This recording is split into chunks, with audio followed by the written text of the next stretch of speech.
All right, welcome back. It's Reef Threads MACNA Cast Day 2. Day two. Day 2, and video today. We're very excited. We have video today. We're on. Right, so this is Gary. I'm Christine. Yes. And we're here with Caitlin, who is actually going to bring some of her awesome artwork, which is very exciting, right? And so good that we actually have video today so we can show you the artwork. Yes. Welcome. Thank you. Nice to be here. Thanks Now, for inviting me. Caitlin's company, operation, whatever, is Prisma Canvas, and she does some of the most amazing artwork with colored pencil. Yes. Yes. So tell us, show and tell us here. This is what I just most recently finished. It was a commission that I had done for it was a Christmas present for a guy in Colorado. It was a gift for his wife, and they just come back from vacation and scuba diving, and he said after 35 years of marriage, it's really hard to find a present for your wife after that long. And so what he did was he bought the commission from me and let his wife decide what she wanted to do, and she just fell in love with turtles when they were out scuba diving. And so this is a hawksbill sea turtle. Now, we can't let Beautiful. my wife hear about this because we're at 38 years and we just don't even bother with presents. So now, I'm sorry, but how do you start? How do you start? Do you start with a photo, a vision? What do you do? I start with photo references. I mean, I use Google a lot just to find really good high resolution pictures of what I'm looking for, so I can find different examples and different lighting and different color variations. And from there, I just do some concept sketches of what the person is most wanting, because everybody usually has just an image in their mind of what they want, and it's kind of my task to figure out what that image is and just try to translate it on paper, just what they're looking for and what would look good composition wise. So, and then I've done other things, like this one was just a piece that I just did for myself in between commissions. So this is one I have in my home, actually, that I'm thrilled to have. You do? You have this one? I do. Oh. I have a Oh. print of this, and it's absolutely stunning. I guess how I work is I use Prismacolor colored pencils, and it's just a bunch of layering and layering and layering and layering, and it's I can tell you I've probably have about 55 hours in the original Nautilus, and it's the original's about a 10 by 13, if that gives any indication of, but it's a very detailed piece, and there's different types of fish that just require different types of attention to detail. Can you talk about the mandarins? Because that, I think, was one of the first ones that I had seen of yours. The mandarins is Let's put this probably right up one here. of my most famous and older pieces. It was a commission by a friend when I was still in the hobby and had a fish tank, and he had a very good eye for composition, and I worked with him on different designs and stuff, and he really wanted a yin and yang of the two mandarins. And oh gosh, it was a very big original. I know I've got over 60 hours in the original. Yeah, I've seen the original. It's got to be at least, I would say, 2 feet by. It's big. It's a big, beautiful Oh, is piece. it? Yeah. So all marine life, or do you do other animals? I do other animals. I started off with marine life because when I did have a tank, the first thing I ever did was the pair of bangais, and I honestly I did it as a thank you gift for. I had a friend that was fish sitting for me while I was moving, and he just had all my fish in his tank and watched it for me when I moved, and he wouldn't let me pay him for it or anything, and I just did it as a thank you present. And I had posted it, like working on it on Reef Central in the forum, and it just kind of grew from there. People saw it and was like, oh, can you do, what else do you do? And I said, I can do anything. I haven't. And so I had more people asking if I could do it. And I initially was, trading corals for artwork and stuff within my tank, just bartering. And there was a guy, a local, that I painted advertisement, like fish, like all on the outside of his fish store. And then I got store credit, to go in get stuff from my tank, and it's grown from there. And I do other things. I've done birds and reptiles, and I've done some little furry things like cats and dogs, and I'm working on a really big red fox right now. It's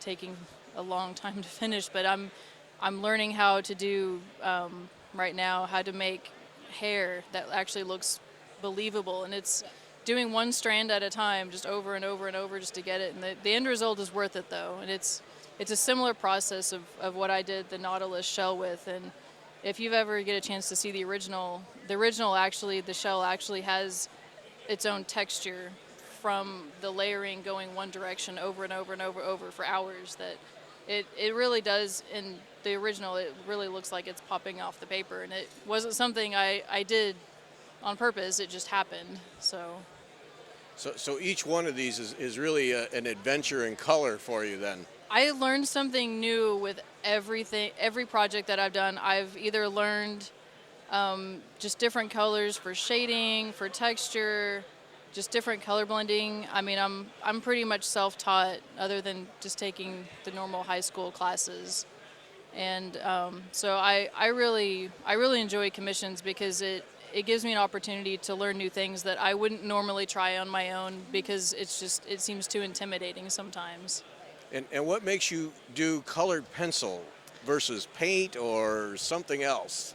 I mean, is it I think it's you're just comfortable with that more? Or I what? think maybe I started off just doing graphite drawings, Okay. and painting for me is, I don't know if I think is maybe I don't have the patience for it to dry, and then when it dries a different color, it's mind-boggling to me, because I'm not taught in paint at all. That I work so hard to make a color, and then when it fully dries, it's a different color that I didn't know it would be, and then you have to wait for it to dry, depending on if you're doing acrylic versus oil, and different colors dry at different rates, and there's just so much little nuances that you just learn over time. And but by then, when I was experimenting with paint, I was pretty comfortable with colored pencil already, and I like that I can take it anywhere, and relative to paint and pastels, it's not messy, and I can Yeah. I can actually get very, very fine details the closer you get to my pieces, that most artists as painting couldn't do, just because of brush size and like just technical issues. So Well, I tell you, this stuff is just fantastic. Put It's that been Nautilus up beautiful. here so people can see. Right. That's just amazing stuff. And you post on Facebook, and I watch these things evolve. It's so much fun when you put them up in intermediate stages. Right. Watching the process, I think, Right. is really and, fun. And they start out, and then the end product is just so intense with color and detail, and Mm-hmm. just beautiful stuff. So, yeah. Thanks for bringing these. Yeah. It's really been great, actually, to see. So Prisma Canvas, Right. and we can find you on Facebook. That's probably the easiest, right? Prisma Canvas, one word. Yeah, Prisma, Prisma Canvas, all one word, .com, and that's Caitlin. Right. Thanks, Caitlin. Thank Caitlin. you. Thanks for having me. Thanks a lot. We appreciate it. Thanks. That's great. Yep, terrific stuff. So we have some more people that we want to talk to here. We do have more stuff. Oh, uh-oh. We do. Mr. Erickson. All right. Bring the hat up here. Come on over. Thanks, Caitlin. Thanks, Caitlin. So we have Mr. MACNA himself, Kevin Erickson. Mr. Kevin Erickson, almost doctor. Come on over. Hello, guys. Hey. How's everyone out there? How are you guys doing today? We're good. How are you? I'm doing well. Yeah. You know, I haven't seen Gary. I asked Christine earlier. I was like, "Is Gary here?" So hi, Gary. I haven't seen Hi, you yet. Kevin. Good to see you again. I was like, "Where's Gary? Gary." Gary's been in lectures all the time, Oh, so I wish I could go. yeah. Yeah. So I'm doing show floor stuff. Gary's doing lecture stuff. Right. You're doing Doing big level stuff. Yep. Just running around, make sure everything is. Big level. Yeah. Big Well, level. top level stuff. You know. Okay. There's a problem that they find me somehow. I don't know how they find me, but Yeah. Mr. Important. no. They find Okay, me somehow. I don't know. The big question I have, flying from Australia to here, how Yeah. long before the jet lag?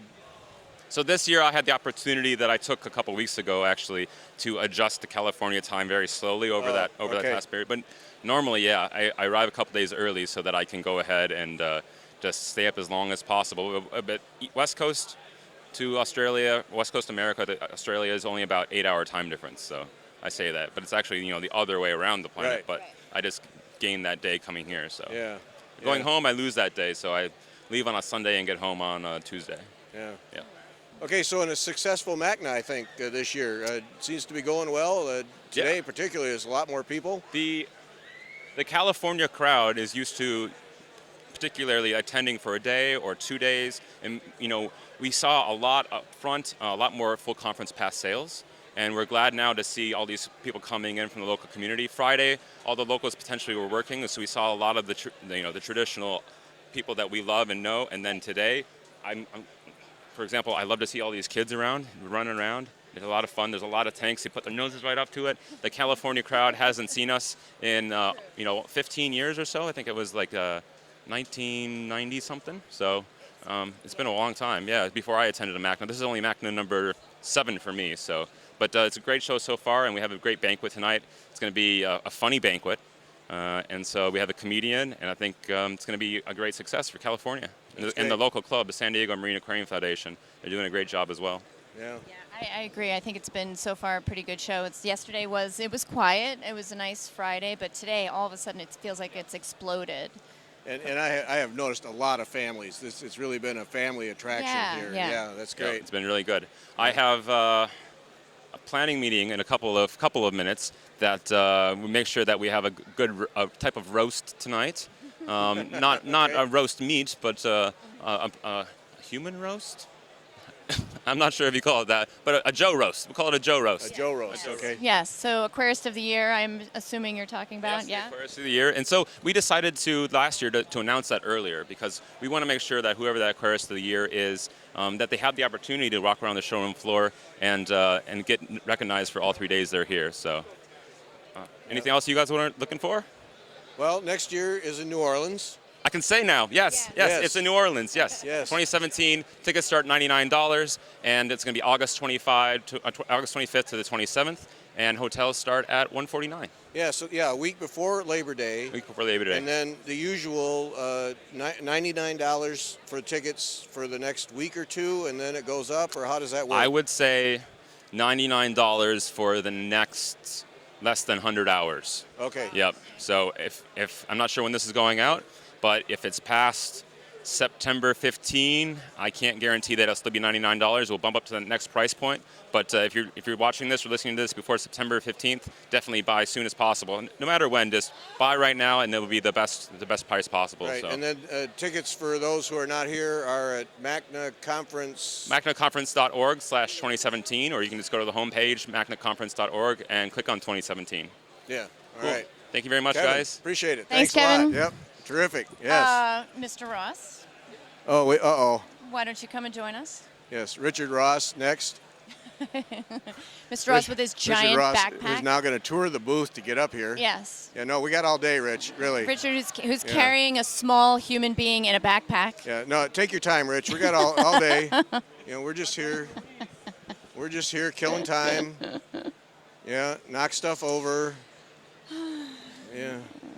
Amateurs. If I start drumming my Amateurs. fingers. Amateurs. Hi. Hi. Hi, Gary. Hi, Christine. How So are you? We're fine. How are you? I'm so good. What episode of Reef Threads is this? This is 4,957. Fantastic Yes. amount of episodes. Yes. What's going on? Well, you are. Well, so So there. what have you seen on the show floor that's really excited you? No. No. What have you talked about in your talk? In my talk today, I You've talked. done 2 talks I now, did 2 right? talks. The Okay. first one was called. So you're not going to turn this around and quiz us. We'll I quiz tried. You. I tried. You Yeah, you good definitely effort. Yeah. stopped me No, from no, doing no, that. That's not happening. No. The first talk was called. Let me see if I can get this right. I have a reef tank. I travel a lot, and I am a lazy. Excellent. Well, and probably the most useful talk as well, because, you need to know how to do that. Yeah. And I've gotten away from talks like that. What I do on my reef, because I think who cares. But it turns out maybe they do. And it was really fun to do the talk. So I really enjoyed that one. And then the other one I did, we just finished. For the people who aren't here, Yeah. 2 things for if you travel a lot and have a tank. 2 things you offered.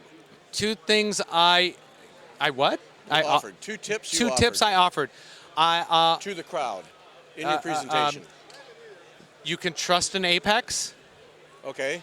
and you can put stuff on the apex, so it makes your tank sitting easier. So I used to have a bunch of switches that would say, calcium reactor feed, switches on like a DJ strip, calcium reactor feed, Yeah. a freshwater fill, auto top off, saltwater fill. Those are now all controlled by the apex. So I can turn on my camera and look at my sump area, and is the skimmer on? No, okay, something's wrong. Or now let me reboot it, and the skimmer comes back on. So I can, if my salinity gets crazy or if there's a big leak, I can add new water remotely. I don't have to sit there on the phone and hope that that person is understanding what I'm doing. Knows what Or water if the is. salinity's too low, I can add salt. Or if the salt water, if the salinity's too high, I can add fresh water. And I can turn off the auto top off until I get home. Well, I have to say, I sat in on. They had a special session for Neptune for the Apex. Yeah. Room was full Yeah. of people, and all it was talking about their products. So this, I mean, controllers, I don't relate to at this Yeah. point. So this thing must be a very powerful, very useful tool if people are filling a room just to hear about products and features. Yeah. So, Right, but at the same time, though, even just a few years ago, one of the problems with controllers was that people were afraid to use them because they would go wonky and not work, right? Or they would give information that people thought was reliable, and it turns out that it wasn't. So what's different now? Well, I think I'm a little more. Well, they moved to Fusion, right? So before it was you had to be a computer. It felt like at least you had to be a computer geek to make the thing go. Now it's much less of that. Although I had people help me, Dwayne Ostrich give me so much information. And basically I can go, I want to do this. And then the next day he goes, use this code. And then I see the code and I understand the code. Okay. Or I go search and find a snippet of code and just steal it, which is what's supposed to happen. So that made it a lot easier. And also I'm just trusting it more. What I think I realized is that all you're doing is shifting the problem, right? So if everything's not, and by the way, I'm going to say not everything's on my controller. My return pump is not on my controller, right? They're still distributed. Power is through different circuits. That's still all going on, and not everything's on it. But if you've got everything on 10 timers, when a timer goes bad, then I've got to figure out what timer it is and remove it and Right. change it, and I have Right. to notice that it's bad. If everything's on the controller and something goes bad, it's pretty obvious right away. So it's just a different way to look at it. but giving you peace of mind, I get a sense, a real peace of mind when you're away. Yeah, that I can see what parameters are with a good degree of certainty and trustability that they're right or close enough, or I can see if the trend has shifted, which is really what I care about. Right, and I think that's what we always go back to, Right, is it's yeah. not so much that it's accurate, but at least that you can see that the trend is different. Yeah, so you get a relative accuracy and then you see things change. So I can see that that's fantastic. And that the camera, adding a camera, even though that's not through the Neptune, I have to look at that through another thing. But having that, I was out and the skimmer went off when I had just done some new programming for the skimmer, so I was nervous and I was out of town. So I got my daughter to go downstairs on the phone, and I could say, okay, not that pump, the one on your right. Okay, too far right. Is it on? And she said, no. And I turned it on. I went, is it on now? She went, yes. I went, okay, is it off now? She went, yes. I went, great. We'll leave it off till I get home. So that long distance telephone tech support just got a whole lot Just simpler. a whole lot simpler. Yeah, And I'm sure at some point, like if I adding fresh water through a controller to a reef tank is a terrifying thing, right? Yeah, definitely. Totally scary idea. So it's way down at the bottom of the page, and it's set to off, and its fallback is off, and everything. It should not come on by itself. Right. And when I turn it on, I will only turn it on if I can see the camera, because the camera I have it set up so I can see the fresh water going into the sump. Okay. And then I could turn it off and then go, it's not going off, which I don't know why that would happen. It's been Right. pretty solid. So That sounds good. So, it sounds like you're really comfortable with it. yeah, and it's a different peace of mind, right? And it's just getting used to the different pieces of mind, I think, is what it comes down to. It sounds like what the difference is really is just the visual aspect, because you can actually physically see what is going on. It's not just looking at parameters, just digitally. I think so. And I think the other thing I did, you asked me for two things. The other thing is my skimmer goes into a 5-gallon bucket. No, a very technical, special effluent container. And when it gets too It's high, an ocean bucket, it's or no, it's a special Okay. skimmer. It costs $1,000, and it's Yeah. the best, and it's red. Okay, So all right. that's how you know it's good. Yeah. When that fills up, it hits a float switch and turns off the needle wheel pump to the skimmer. So Oh, okay. I can't drain my tank again by having the skimmer go crazy. again. You weren't supposed to catch that. I said Oh. again. I did this a long time ago. My skimmer's been on its own float switch for a long time because of that. Right, so I can skim aggressively and not kill everything, not export too much water, and have the auto top off, change my salinity. Yeah. So I now put that on the Apex as well. So I go down to the crawl space where all my stuff is. I open the door. The Apex turns the room light on. That's pretty cool. Right. Right. Well, see, but that for you, your crawl space, that's that's an important point, because Yeah. all of your gear is in a crawl space. Yeah. Most people have it in a room or in a sump under the tank, so you have that extra. I got to duck my head and go in there if I need to fix something. I gotta go. so- I gotta go outside. I gotta put on pants to go check my sump. Okay, too much information. I don't want to put but on okay. pants. I put on a kilt. But anyway, that's what I do at home. Now that's way too much. Yes. Good to know. Now that visual is the end. No, like it? I no, know. no, I do not. Give it back.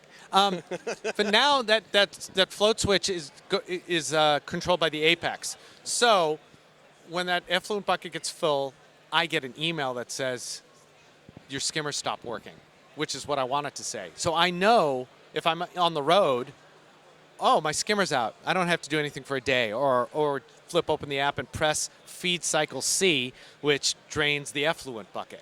Yeah. So I check it. I go, well, what's my salinity? My salinity's still good. Even if I change another 5 gallons, it's not going to drop more than 0.1 per thousand. Yeah. All right, go for it.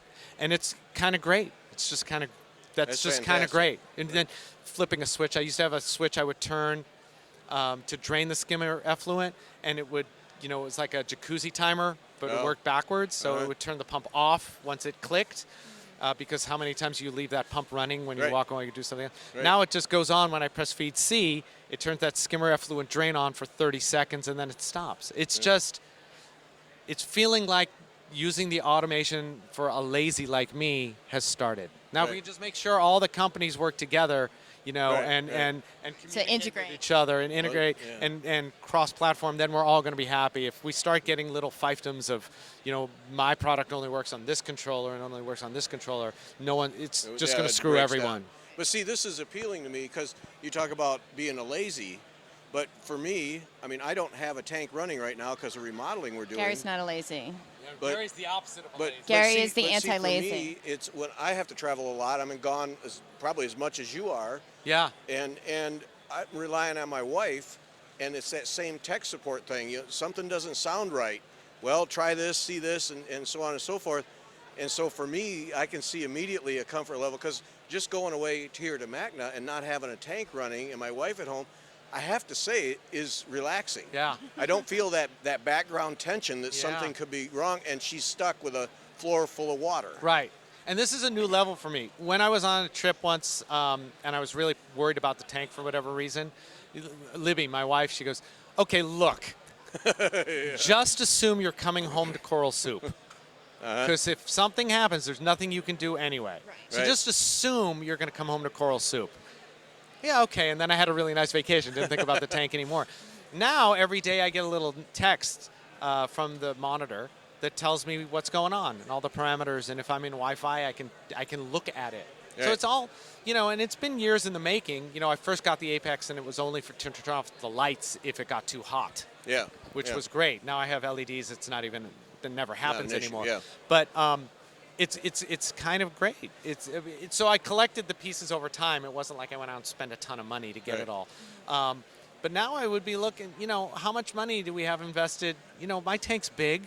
It's 150 gallons. It's got a 200-gallon sump, and then the breeding system is now plumbed into it. So it's about 400 or 500 gallons. That's an You know, investment. It's worth spending a couple of grand to make all this go. Right. It just the amount of comments What you're going to you get. lose, right, is Even worth for it. the cameras, the Nest drop cams, they're Nest cams now. Right. They're 100, 150 bucks, maybe 200 bucks. But man, being able to look at my sump when I've already looked at it twice today. Honestly, and bringing Nest into reef keeping is one of the most useful things that I think I've found as well. The Nest is such a useful tool that I don't know that we have not really talked about that, but it's something, it's hugely helpful. And in my application in the crawl space, I've got it set up so I can see everything that's working. So it can see the skimmer, it can see the calcium reactor, it can see the return, it can see, the overflow. It can see the overflow from the main tank and the overflow from the breeding tank.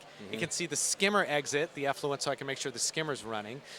It can see the pump that's feeding the calcium reactor. It can see the dose pumps that's doing the automatic water changes. So I can turn things on the Apex and go, are they really working or not? And see it visually. It's pretty hip. Oh, it makes me feel really that's good. Comfort. Yeah, and comfort's worth, if you can afford it, which I think everyone should afford this kind of comfort, because why do you want to have this background worry? Right. I think it's a great investment. Yeah.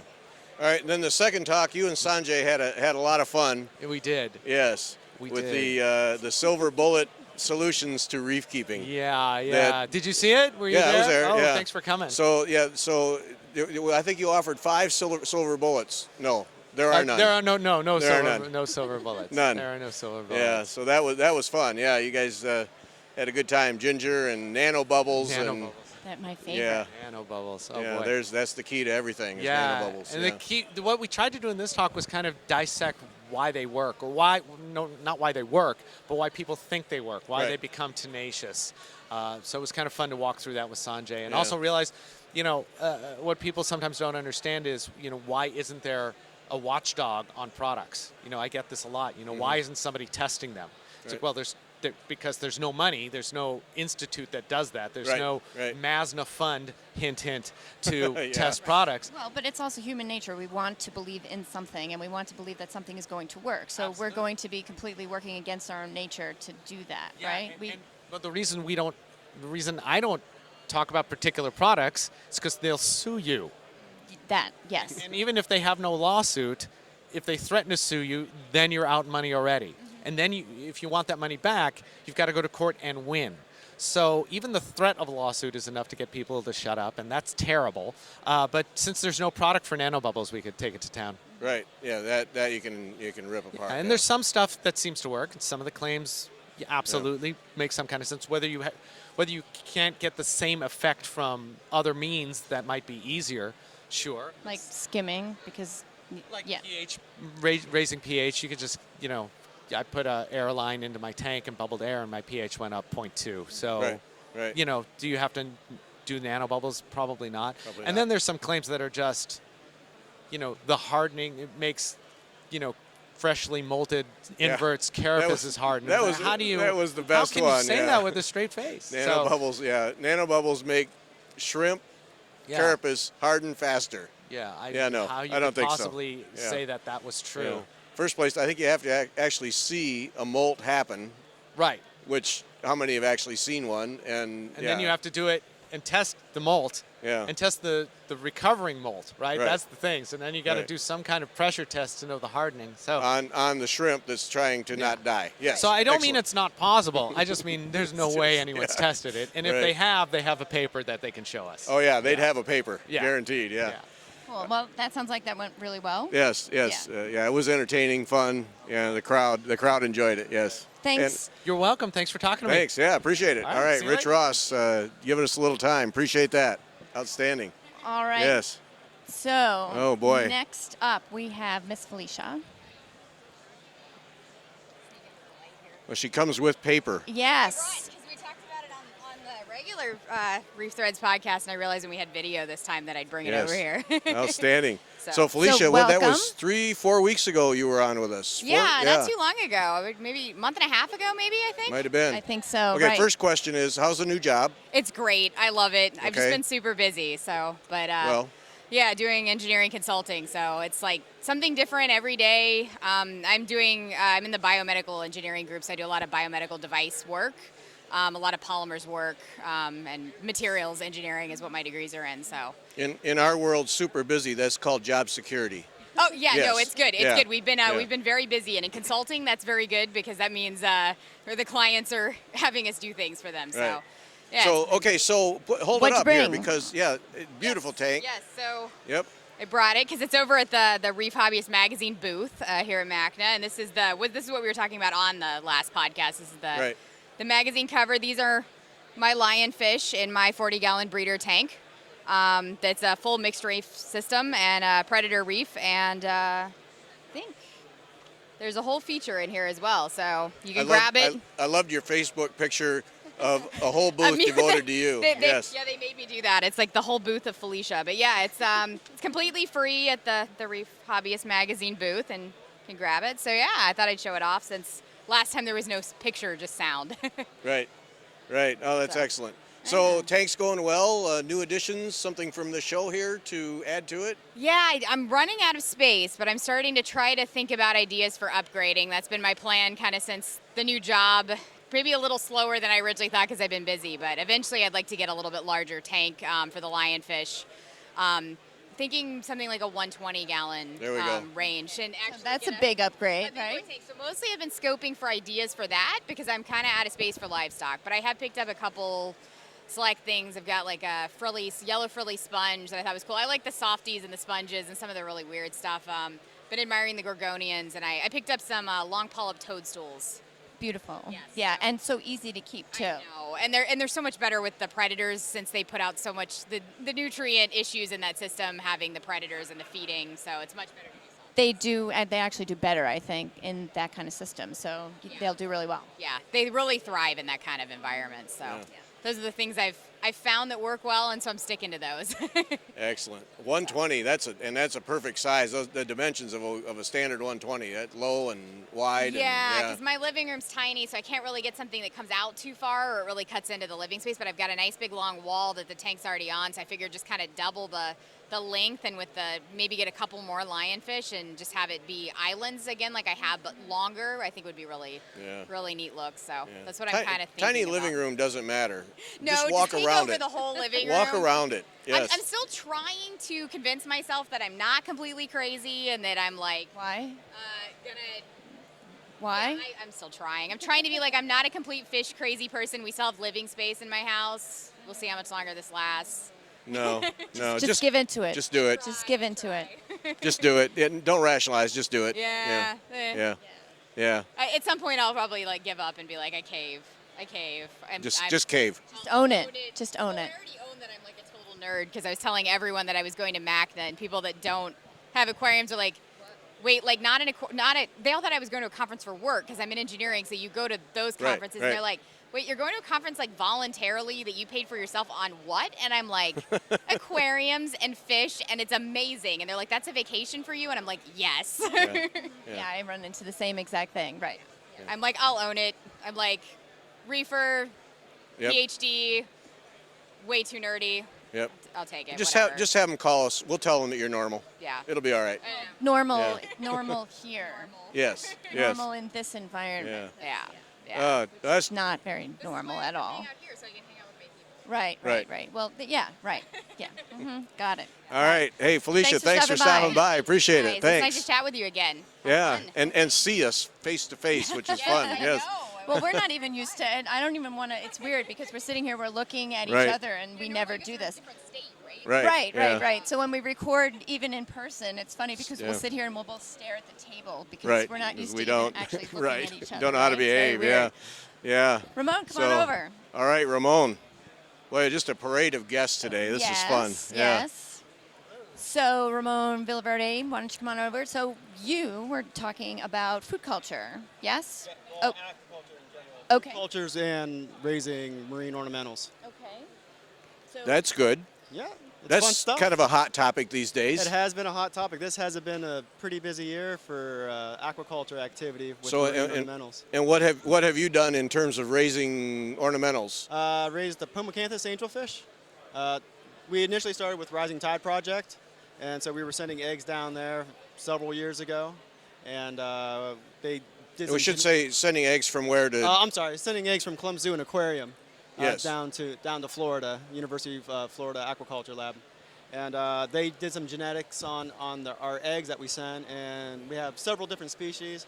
So when I say Pomacanthus, I don't know which ones, because they ID'd some as semicirculatus and some as maculosus. And actually we've had several rounds of them growing up and getting several years old Some look like hybrids. Okay. So, Yeah, I So was you just have gonna you ask, have actually. you have that classic zoo public aquarium problem where you have fish breeding every night and you have a ton of eggs, and so you collect them and then You figure it have out. no idea what they are. yeah, it's not a Yeah. bad problem to have. No, no. But, yeah, but you know, then we keep our animals happy and healthy in the exhibits, so they do what comes natural. right. But I think what's unique about what Ramon is doing is that instead of growing these fish with wild plankton, he's doing it all with aquaculture Yeah, I mean, plankton. I'm in the middle of Ohio in Yeah. the Midwest, so You don't have that available. I don't have natural ocean water or natural wild plankton tows available. So everything's captive raised. I raise everything from the algae to the copepods to attempting the fish, and I do some invertebrates as well. So And so you have Pomacanthus that have reached coloration, and Yes. but now those there's a couple of them that basically the juveniles look alike till they get to yeah, they adult. all kind of look the They're same. very to a certain very age. similar. Yeah. Right now, I have some cohorts. At least they were raised in the same batch. They're roughly 180 days old, and some have yellow tails and some have clear tails. So Okay. So what do you think is going on there? You think it's just genetic variation? You think that you have two different species going on, or hybrids, or what's going on? Truthfully, it's kind of hard to say, but it's a closed system, and it's confined. So if both several species of angelfish are breeding at the same time, there is always that potential for hybrids. Right. So- Yeah. Particularly with that genus, right? Yes. Yeah. So we have 4 different species in there pairs that are in the system, so they could possibly spawn at the same time, and the eggs and sperm are mixing and cross-fertilizing. So. So is there any plan then to take what you grow out and send that for genetic testing to find out what you've actually raised? There's been a little bit of talk about it, but nothing has happened with that yet. So it's a possibility down the line. A lot of our fish have gone to, they've all gone to other public aquariums, and a majority of them have gone down to SeaWorld. So I'm sure they could probably snip some of their fish that they have and maybe send out some samples. And we could possibly do the same with what we have currently. So That would be exciting to find Yeah. out, Yeah. right? So so DNA is just becoming so readily available, relatively anymore, that you can use that as a primary tool.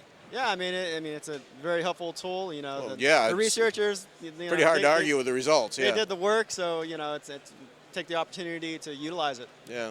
So. I mean, I just think that, it's so nice to have that as a tool compared to 5-6 years ago when a DNA test was expensive and took a while. And Yeah, I'm not quite sure what the costs are. Like, that's kind of out of my realm. oh, okay, Yeah, okay.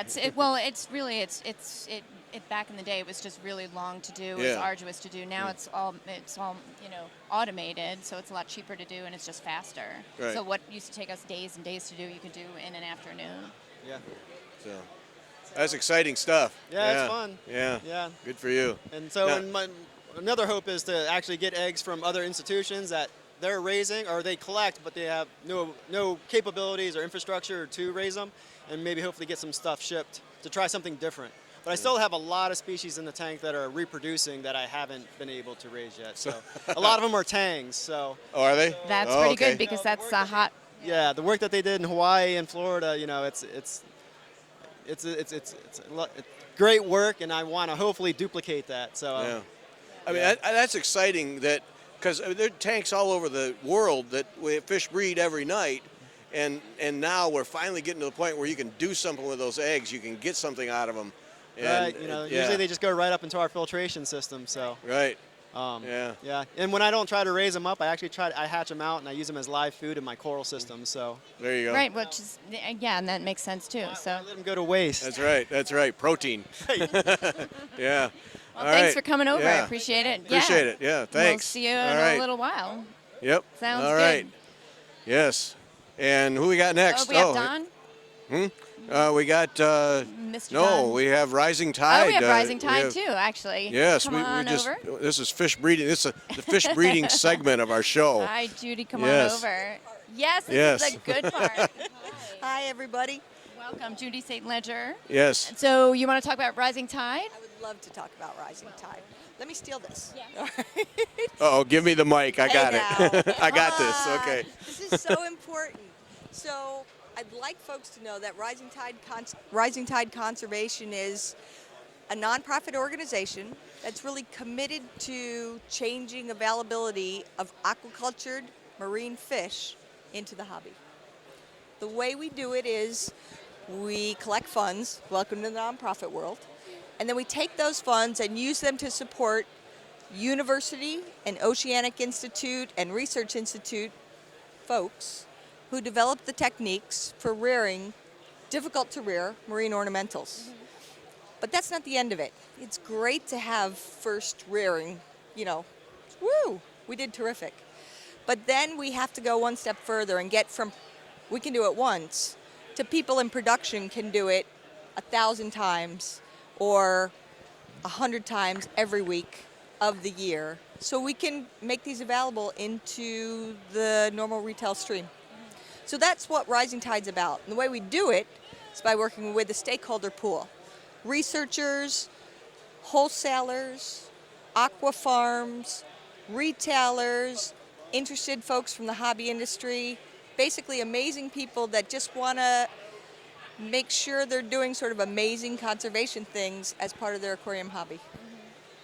So that's what Rising Tide's about. You Well, want it's to a hear? good thing to be about. This whole fish breeding thing and the success we've had and seen in the past few months really is, to me, is just incredibly exciting because it starts to change the face of this hobby. I mean, I look at the freshwater hobby where just about all the fish are farm raised in some way or another, and we just don't have that in the marine hobby. And so as we start to see these come in and the potential that they could be as available as clownfish is darned exciting, and it changes the hobby for everyone. It does. And what's important is folks should know that the hobby is about doing the right thing. When we started Rising Tide, it was my boss who said, hey, we're a display aquarium, and we get our fish from the same wholesalers as a hobby aquarium. We need to work together and do this so that we can change the way the industry gets its fish. So that's Right. how it came to be. Right, well, and of course then with all these other fish other than clowns, you still have the same benefit of they're eating prepared foods. We don't have as many parasite problems, all the health things that come with it with captive bred and raised fish. And so, there's so many more benefits, and if as these hit the market, even if they cost a little more, worth it. Yeah, they're really acclimated to life in a tank. Right. These are fish that are happy eating the foods we present.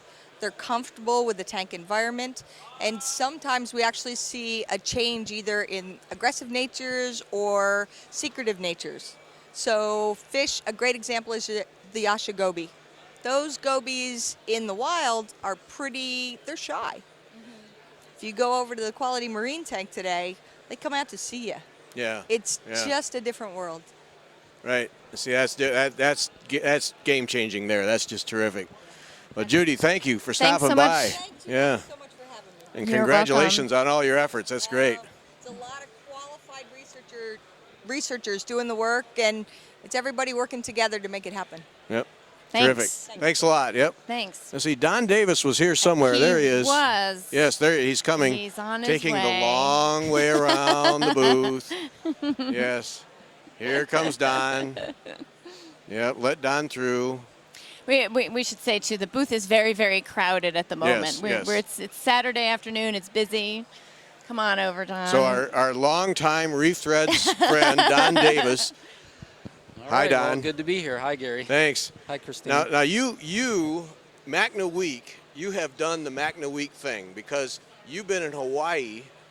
We went to Kauai first, yes. Went to Hawaii and then flew here to San Diego. That's right. And then now you got to get back to the East Coast. So you've shaved off some of the jet lag thing by stopping here for a few days.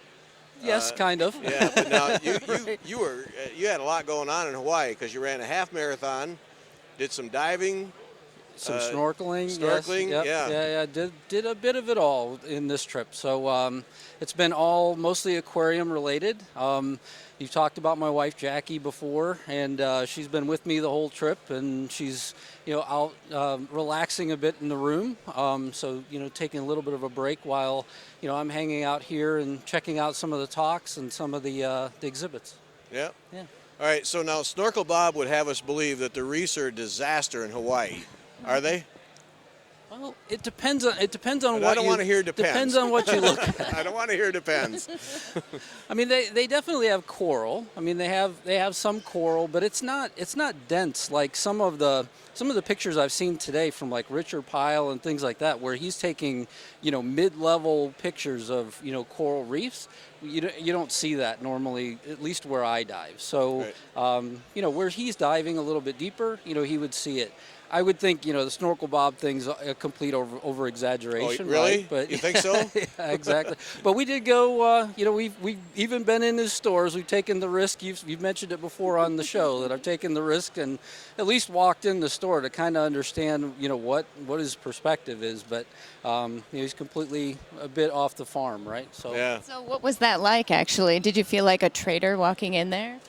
No. Did you announce yourself as an aquarist, or did you go undercover? No, I absolutely told him that I have large aquariums at home, but the shopkeeper that was there, it wasn't Snorkel Bob, but the person that was there definitely listened to what we had to say and then told us their side of things, and I told them I thought they were wrong, and we parted ways. So. There we go. That's actually really interesting. I'm Yeah, glad that you yeah. did that. That's good. The enemy camp, yes. So you moved from Wisconsin, what, a year ago now? Yeah, so to Baltimore, and so we've actually moved 17 times. So I think Christine and I have got some. We're about neck and neck, yeah. Around the same amount of moves, but I don't normally move my tank with me. So this time I kept saying, well, maybe I could move everything with me, but most of it we either sold off. I worked with the local fish store, or you even gave it to local hobbyists. So now you've got a big tank set up now. You finally got a system going again. There was a bit of a lag time, and then so talk about that. And yeah, so we have 3 tanks. I have a 60-gallon cube that's standalone, and then I have a 150 and a 220 that sit side by side. They're plumbed into the same sump. Yeah. The sump is about 150 gallons of water itself, and so we have a lot of salt water around our house. We have all softies in the 60 cube. We have in the 220 is fish only, and then in the 150 it's an SPS tank. Right. So. And do you come here to Magna shopping for things, or are you pretty well set? I thought I would walk away with a lot of coral frags here, and it's doing it and then knowing whether or not will they make it back safely, and Traveling is tough. Yeah, it's still a lot of money to spend, but there are plenty of people that do it. I mean, there are people from Wisconsin here that are going back with coolers filled with coral, so there are plenty of people that are doing it here. Yeah. Yeah, I think we've figured out pretty much how to do that. How to travel with corals, because we've all been doing it for so long. But that said, I agree. I would rather buy corals locally at because there's so many different local shows that you can buy corals at. That usually MACNA, you want to not have to worry about that, right? Yeah, for me, it's one thing, because I get in at 9 p.m. tomorrow night, and then I have to get home, acclimate corals, attach them, and put them in the tank. And I just thought, it's probably not what I want to do. I lead a really busy life. A lot of the talks this MACNA have been about the new Apex system, and I bought the new Apex yesterday. And my plan is, to set that one up. But I have the existing, the classic Apex now is what they're calling it as well. But it's for that same reason, so that I don't have to worry about things whenever I'm away. A lot of it's taken care of while I'm gone. Yeah, comfort level. Yeah. Right. Yeah. Great. Well, thanks for stopping by. Yeah, It's Don, been appreciate great. it. Thanks. Enjoy the rest of the show. Yep. So busy day. Okay. Yeah. Great Definitely. guest. All That's right, terrific. excellent. Yeah. Well, okay. thanks to everyone, I guess, for being here. It's been a crazy show today. I think there's just been so many people, a lot of talks going on. Yep. So banquet tonight. Banquet tonight. And then we'll be back tomorrow. We will. With at 11 o'clock Pacific time with one more, and then next Sunday will be our MACNA wrap-up show. Right, our decompression. Right. Right. And I've been to a lot of talks, so I gotta share. I learned some things. Good. You learned some things. Some things. Yes, Okay. I learned some things. So that's it. Thanks. Take care, and we will do this again tomorrow. We will. Thanks for listening, watching. Bye.